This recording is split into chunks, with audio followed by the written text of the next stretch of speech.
The wind didn't sound like weather. It sounded alive. At -40 degrees, the Arctic doesn't forgive mistakes.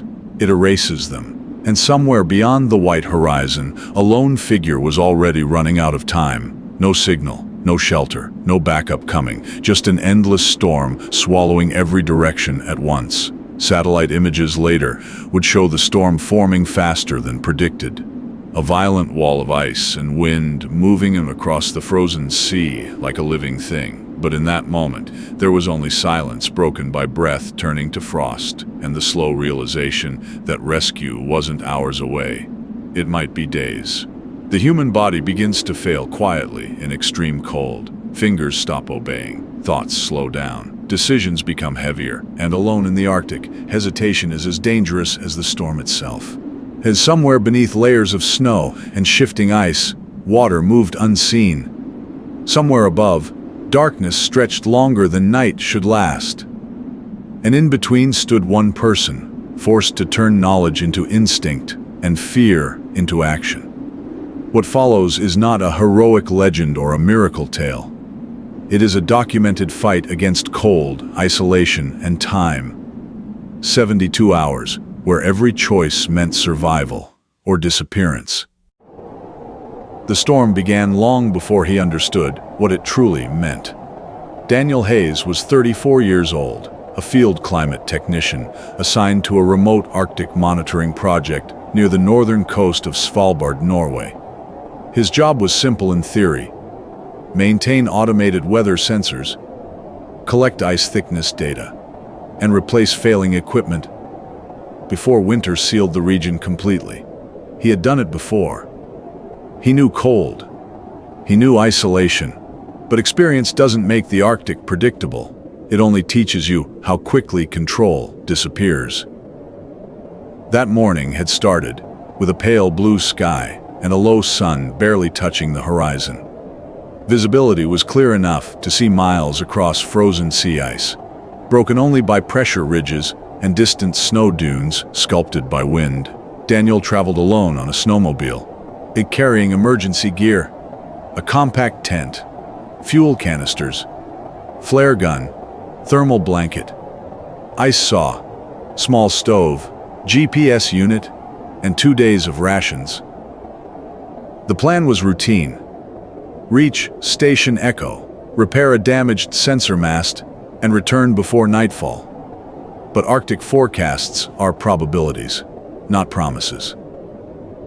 The first sign came as a subtle shift in the air. A low vibration through the wind that experienced travelers learned to recognize. Clouds rolled in fast, thick, and low, swallowing contrast from the landscape until sky and ground blurred into a single, endless white. Within minutes, the horizon vanished. Snow began to move sideways instead of down, stinging like sand against exposed skin. He stopped the snowmobile and checked his GPS. Coordinates still stable. Distance back to base, 18 kilometers. Not ideal, but manageable. And he considered turning back immediately. Then he remembered the sensor mast. Without data, weeks of monitoring could be lost. A calculated risk. He continued forward. The decision would haunt him later, though not because it was reckless. It was logical. And sometimes logic is exactly what leads people deeper into danger. By midday, the storm intensified beyond forecast models. Winds climbed past 60 kilometers per hour, creating ground blizzards that erased tracks seconds after they formed. Daniel slowed the snowmobile, leaning forward to shield his face, goggles frosting at the edges despite anti-fog coating. He felt the first edge of unease. Not panic, just awareness. The Arctic was shifting from environment to adversary. When the snowmobile stalled, the silence was immediate and heavy. He tried restarting it once, twice, and the engine coughed, then died completely. He stepped off, kneeling against the wind, to inspect the intake. Ice buildup, fuel line partially frozen. His gloves felt stiff already. He knew exposure time mattered more than mechanical precision. Procedure first. He set up a windbreak using the sled and equipment bags, crouching low to minimize heat loss. Fingers moving methodically, he checked fuel flow, cleared packed snow from vents, and tried again. Nothing. He stood still for a moment, forcing himself to breathe slowly. Panic wastes oxygen and heat. Training told him that. So did experience. He switched from problem-solving mode to survival assessment. Distance to base on foot. Several hours in ideal conditions, now impossible to estimate. Visibility dropped to less than 20 meters. Its wind chill pushed effective temperature below -50. He wasn't stranded yet, but he was moving toward it. First priority, shelter before energy loss accelerated. He unpacked the emergency tent, a compact four-season structure designed for rapid deployment. The challenge wasn't setting it up. It was doing so before his dexterity failed. Snow accumulated fast, forcing him to anchor stakes deep and reinforce them with blocks of hard-packed ice. The wind fought every movement, tearing at fabric and turning simple tasks into physical battles. After 15 minutes that felt like an hour, the tent stood low against the ground, barely visible beneath blowing snow. He crawled inside, sealing the entrance behind him, and the sudden reduction in wind noise felt almost unreal, like stepping into another world. An inside temperature was still brutally cold, but the absence of wind made survival possible. He removed outer gloves carefully, flexing fingers to maintain circulation, slight numbness already spreading, a warning sign. He activated a small gas stove, shielding it from condensation, while melting snow for water. Hydration mattered even in cold. Dehydration accelerates hypothermia. While waiting, he checked communications. Satellite radio, intermittent signal, static filled most channels. He attempted a distress call anyway, repeating coordinates slowly, voice steady despite growing tension. No confirmation came back. He didn't assume failure, but uncertainty settled like weight on his chest. Time shifted differently inside the tent. Without sunlight or landmarks, hours blurred. He forced himself into routine. Drink water. Eat high-calorie rations. Monitor body temperature, conserve fuel. Small tasks prevented the mind from spiraling. As darkness approached, or what passed for darkness in the Arctic winter, the storm intensified again. Wind hammered the tent walls in violent bursts, collapsing fabric inward before it snapped back. Each impact felt like a reminder of how thin his protection really was. That night, sleep came in fragments. He woke repeatedly to check anchors, brush accumulating snow from the structure, and ensure airflow remained safe while running the stove. Every movement required decision-making. Every decision consumed mental energy. Morning brought no relief. He unzipped the entrance slightly and stared into white chaos. Visibility unchanged. Snow had buried half the tent overnight, forming drifts that altered the landscape entirely. Even if he walked out now, navigation would be guesswork. He marked time in his notebook. Day 1, storm ongoing, equipment failure, awaiting weather break. The realization settled slowly. This wasn't a delay. It was the beginning of something longer. By midday, supplies became a calculation. Fuel limited. Food manageable but not abundant. He rationed carefully, adjusting stove use to minimum necessary intervals to preserve warmth without exhausting resources. He exercised lightly inside the tent to maintain circulation, controlled movements, nothing that caused sweating, because moisture meant danger. Then came the second problem, a low cracking sound beneath the ice. He froze, listening. The Arctic sea ice wasn't static. It shifted constantly, and expanding and compressing under pressure from wind and currents. Usually distant, the sounds echoed like thunder far away. This time it felt close. Too close. He grabbed his GPS and stepped outside briefly, tethering himself to the tent with a safety line. The ground beneath him vibrated faintly. Subtle, but unmistakable. He realized he wasn't just fighting a storm. He might be drifting. The thought changed everything. Rescue teams rely on fixed coordinates. If the ice floe moved, his last transmitted position could already be outdated. He re-entered the tent, forcing calm, and updated his log. Day 1 wasn't ending with relief. It was ending with uncertainty growing larger than the storm itself. Day 2 began without a sunrise. The light outside the tent shifted from deep gray to a slightly lighter gray, but there was no clear boundary between night and morning. Daniel checked his watch. 26 hours since the snowmobile stalled. He had slept perhaps 3 of those hours, in fragments. The storm was still moving at full force, wind hammering the tent in rhythmic bursts that never fully stopped. It wasn't violent enough to destroy it outright, but constant enough to grind down focus. He checked the GPS immediately. Coordinates had changed. Not drastically, but enough. The ice beneath him was drifting southwest at roughly 1 kilometer every few hours. Slow. Almost invisible. But steady, that confirmed it.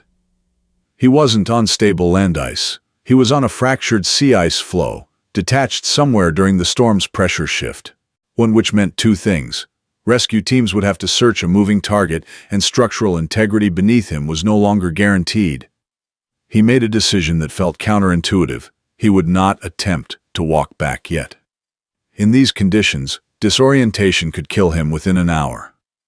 Whiteout erases depth perception. You don't see ridges until you trip over them. You don't see cracks until they're under your weight. Survival now meant patience. He melted snow again, conserving fuel by insulating the pot inside his jacket before igniting the stove, so the initial melt required less gas. Small efficiency gains mattered. He ate a high-fat ration bar slowly, forcing himself to chew even though stress suppressed appetite. Calories weren't optional. They were insulation from the inside. Around what he estimated to be mid-morning, the cracking sound returned, louder this time. A sharp rifle-like report split through wind noise. The tent floor trembled briefly. He grabbed his ice probe and stepped outside again, anchored by rope. 30 meters away, a thin fracture line had opened. Dark and jagged, slicing across the white surface, like a vein. It wasn't wide yet. Maybe 5 centimeters at most. But seawater pulsed beneath, black and moving. The flow was under stress. He retreated inside and adjusted his setup. He relocated essential gear closer to the entrance. If evacuation became necessary, he wouldn't have time to organize. He layered clothing strategically, moisture-wicking base, insulated mid-layer, windproof shell, checking for sweat accumulation. Even minimal dampness in -40 conditions can freeze fabric stiff. Hours passed. With wind speeds fluctuated, but never dropped below survival threshold. He attempted another radio transmission. This time, a burst of static resolved into something resembling a response. Broken, fragmented syllables. He repeated his coordinates 3 times. Silence again. Hope in Arctic conditions is dangerous when it spikes and collapses too fast. He steadied himself, writing in his log to maintain structure. Hour 32, storm sustained, ice drifting, supplies stable. By late day 2, fuel calculations became more serious. He had enough gas for approximately 18 more controlled heating cycles. If the storm lasted another full day, he would have to reduce usage further, allowing interior temperature to drop closer to ambient levels. That increased frostbite risk, especially in extremities. He checked his fingers carefully. Slight whitening at the tips of his index finger on the right hand, early frost nip. Not yet tissue damage. He massaged them slowly under armpits for rewarming, careful not to rub aggressively. Pain returned in dull pulses, good sign. Then the wind shifted direction. It didn't weaken, it rotated. And with that rotation came a new threat. Snow accumulation against one side of the tent at a sharper angle. Structural stress increased. Every 20 minutes he had to crawl out and reinforce the snow wall barrier he had built, packing blocks tighter. Each exposure outside cost heat. Each return inside required slow rewarming to avoid rapid temperature shock. Fatigue started to creep in, not dramatic, not cinematic, just a slow dulling of decision speed. He caught himself staring at the tent wall for longer than necessary. That frightened him more than the storm. Mental clarity is survival currency. To counter it, he began speaking aloud, narrating his actions as if documenting them. Check anchors, clear vent, hydrate, rotate gloves. Verbalizing kept his brain engaged. Silence breeds mental drift in isolation. Then, near what he estimated was hour 40, the low moment arrived quietly. The fracture line he had seen earlier widened. Another crack split in the opposite direction, forming a shallow V-shape around his position. He stepped outside despite exhaustion and followed the lines as far as visibility allowed. Water seeped upward through one section, creating a thin reflective sheen across the snow surface. If the flow split completely, the tent could tilt or partially submerge. There would be no dramatic sinking.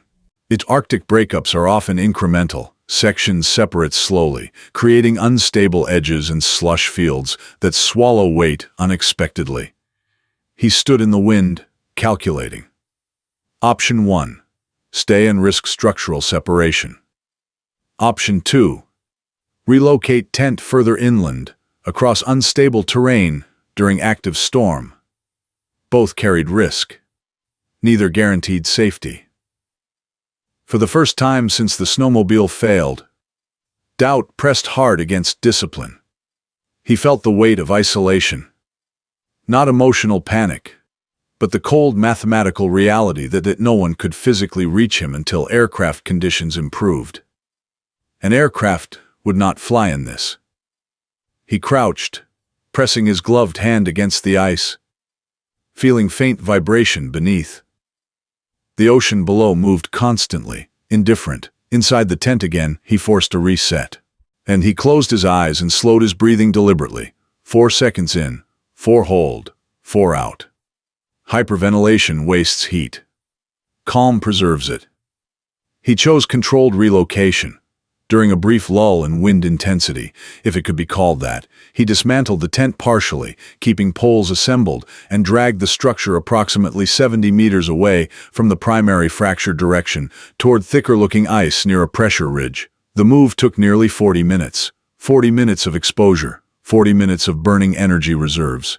By the time he resecured the tent, his thighs trembled from effort. He crawled inside and checked fingers again, pain sharper now, but movement intact. Hour 48, 2 full days. Storm intensity finally began to decrease, not dramatically but measurably. Wind gusts, less frequent. And snowfall lighter, visibility expanding from 20 meters to perhaps 60. Relief did not come with it, because decreasing storm meant temperature drop. Clearer skies at night allow heat to radiate away faster. The cold would deepen before morning. Fuel remaining. Approximately 12 cycles. Food. Enough for 1 more full day at ration level. Water supplies stable as long as snow remained accessible. He transmitted coordinates again. This time, through static, a clear fragment cut through. Signal received. Repeat. His pulse accelerated despite training. He repeated his updated GPS location carefully, adding drift direction estimate. Static returned, but this time it felt different. Not empty. Just distant. He didn't celebrate. Arctic survival punishes premature optimism. Night fell colder than previous. An interior tent temperature dropped noticeably between heating intervals. Frost formed thicker along inner fabric, snow dust filtering through seams. He tightened his hood, tucked hands under armpits, and forced micro-movements every few minutes to prevent circulation loss. Hour 55. He whispered numbers aloud to stay oriented. Hour 60. Sleep threatened to pull him deeper than safe. He set alarms at 40-minute intervals to wake and check venting. At one point, disorientation crept in, a brief, dreamlike confusion where he imagined hearing a snowmobile engine outside. He almost unzipped the tent, impulsively, before logic reasserted itself. Auditory hallucinations are common in extreme cold and isolation.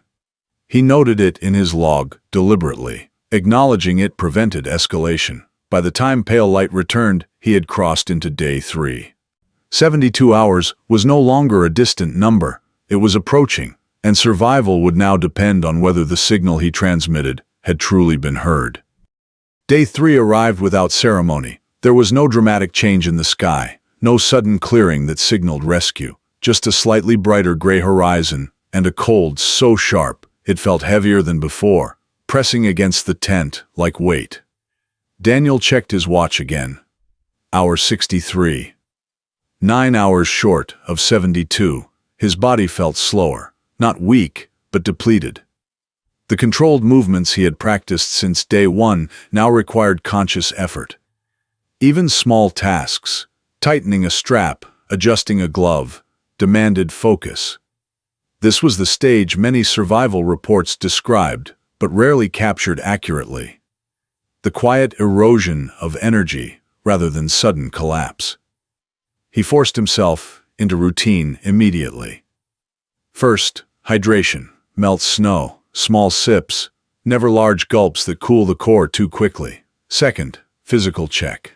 Fingers, painful but functional. Toes, numb but responsive. Face, slight frost nip along cheekbone, manageable. Third, equipment. Fuel remaining, approximately 8 heating cycles. Enough for several hours, but no longer comfortable margin. He transmitted coordinates again. Static answered, then nothing. Hope rose and fell again, but now he didn't react emotionally. By day 3, survival becomes mechanical. You stop expecting rescue at a specific moment, and instead, prepare to outlast uncertainty itself. He stepped outside cautiously. Visibility had improved significantly. Perhaps 200 meters now. For the first time since the storm began, he could see the shape of the pressure ridge he had moved toward. Jagged blocks of ice stacked like frozen waves. What beyond it stretched open white fields, broken by long cracks and ridges formed by shifting currents beneath. And there, barely visible, a darker line on the horizon. Open water. The flow had drifted further than he realized. The crack he had monitored had widened into a shallow lead, maybe 1 meter across in places. Not enough to separate his position entirely yet, but enough to remind him that time wasn't infinite. He returned inside and made a decision. He would prepare for self-evacuation if rescue didn't arrive within the next several hours. That meant packing efficiently, minimizing weight, and identifying a direction of travel toward thicker ice formations visible to the northeast. Moving across Arctic ice alone carries risks. Hidden thin spots, pressure ridges requiring climbing, disorientation, but staying on unstable ice could become worse. He reorganized gear carefully, stove and fuel accessible, emergency bivvy packed on top. Rations divided into pockets for quick access without removing gloves. Rope coiled across his shoulder. While working, he spoke aloud again, steady and controlled. Pack light. Keep moving. Stop sweating. Outside, the wind had reduced to a steady low flow. Still dangerous, but no longer violent. He checked the sky. Thin breaks in cloud revealed faint sunlight, reflecting off snow crystals, creating a brightness that forced him to squint even through goggles. Hour 66, he transmitted again. Copy, hold position. The words came broken through static, but unmistakable. He froze, breath caught halfway. Aircraft. Window opening, maintain signal. The transmission cut off again. But this time, confirmation existed. Rescue was attempting approach. The problem now shifted. Not whether he would survive indefinitely, but whether he could remain stable long enough for them to reach him. Aircraft in Arctic conditions rely heavily on visibility and wind stability. Even a small shift could cancel attempts. He resisted the urge to step outside repeatedly. Instead, he conserved energy, maintaining warmth while keeping gear ready. He placed a flare gun beside him, preloaded, bright orange marker cloth laid across the snow near the tent entrance to increase visibility from above. Minutes stretched into hours. Hour 68. The low hum arrived so faintly he almost dismissed it as imagination, a distant vibration beneath the wind. He forced himself to wait, to confirm it wasn't auditory hallucination again. The sound grew slightly louder, rhythmic, mechanical, aircraft. He grabbed the flare gun and crawled outside, scanning the sky. Visibility fluctuated with drifting snow, but then he saw movement, a small dark shape emerging from cloud break, circling cautiously at low altitude. Relief didn't come as excitement, it came as focused urgency. He fired the flare. A red streak cut through gray sky, trailing smoke that twisted in wind. The aircraft shifted direction, descending slightly, maintaining safe distance from unstable ice. He waved the marker cloth overhead, movements deliberate despite fatigue. The helicopter, bright yellow against white, hovered at the edge of safe range. He could see the winch operator leaning outward, assessing ground stability. The downdraft blasted snow into swirling chaos, forcing him to turn his back briefly to shield his face. A cable descended slowly, swaying. Training returned automatically. Approach from downwind, secure harness under arms, signal readiness. As he clipped in, exhaustion finally surfaced. Not collapse, just a sudden release of tension held tight for 3 days. He looked down briefly at the tent, now half buried, small against endless ice. 72 hours. The lift upward felt unreal, the ground falling away slowly, the scale of drifting ice finally visible from above. Cracks spread like veins across the surface, confirming how unstable his position had become. The helicopter door opened, and gloved hands pulled him inside. Warm air hit his face, stinging slightly. No cheering, no dramatic speeches, just quiet efficiency. A medic checked his pupils. It wrapped additional insulation around him, handed him warm fluid. He nodded answers slowly, voice hoarse but steady.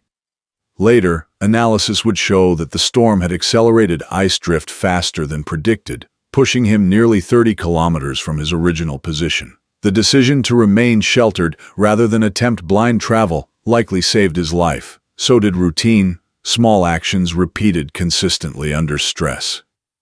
As the helicopter turned toward base, Daniel looked out at the white expanse shrinking beneath them. Survival didn't feel heroic. It felt procedural. A series of small, correct decisions made when larger control disappeared. The Arctic hadn't been defeated. It had simply allowed him to leave. And the lesson wasn't about strength or luck. It was about respect. Understanding that survival in extreme environments rarely comes from dramatic moments, but from disciplined choices made quietly, hour after hour, until time itself becomes the ally that carries you out.